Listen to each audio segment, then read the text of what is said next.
মাংস বাৰু আপোনালোকে এই ধৰণে বনাই খাইছেনে? যদি খোৱা নাই এবাৰ বনাই খাই চাব। বনাবলৈ তেনেই সহজ আৰু খাবলৈ খুব সোৱাদ লগা হয়।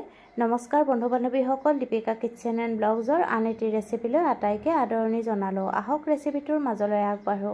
কেৰাহী এটা গৰম কৰি তাত কাটি লোৱা বিলাহী, পিঁয়াজ, জলকীয়া, নহৰু দি দিব আৰু তাৰপিছত অলপ সময় ভাজিব লাগিব। এতিয়া তাত গোটা জিৰা, গোটা ধনিয়া আৰু চফ গুটি কেইটামান দি পুনৰ ভালকৈ শুকানে ভাজি ল'ব যেতিয়ালৈকে পিঁয়াজ, বিলাহীখিনি কোমল হৈ নাযায়।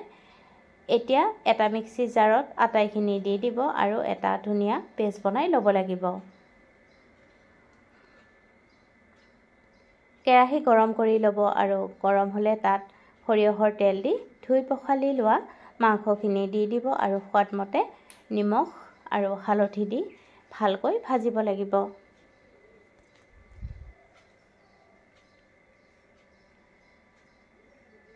যদি আপোনালোকৰ ৰেচিপিটো চাই ভাল লাগে তেতিয়াহ'লে ভিডিঅ'টোত লাইক, কমেণ্ট, শ্বেয়াৰ আৰু দীপিকা কিটচেন এণ্ড ব্লগ চেনেলটো যদি এতিয়ালৈকে ছাবস্ক্ৰাইব কৰি ৰখা নাই, চেনেলটো ছাবস্ক্ৰাইব কৰি কাষত থকা বেল আইকনটো অন কৰি ৰাখিব।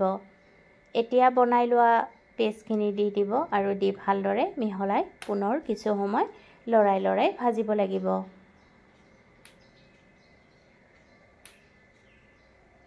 ঢাকনিখন লগাই দিব আৰু ঢাকনি লগাই গেছৰ জুই কমত ৰাখি ভালকৈ ভাজি ল'ব।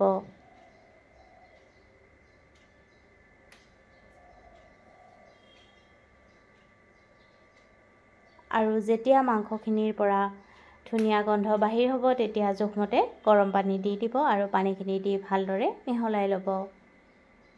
আৰু ঢাকনিখন লগাই দিব আৰু গেছৰ জুই চিমত ৰাখি মাংসখিনি সিজিব দিব। দেখিছেনে মাংসখন দেখিবলৈ ইমান ধুনীয়া হৈছে আৰু এই মাংসখন আপোনালোকে ভাত, ৰুটি, পৰঠা আটাইৰ লগত পৰিৱেশন কৰিব পাৰিব। এতিয়া তাত চিকেন মছলা আৰু গৰম মছলা দি দিব আৰু দি ভালদৰে মিহলাই পুনৰ কিছু সময় উতলাব লাগিব।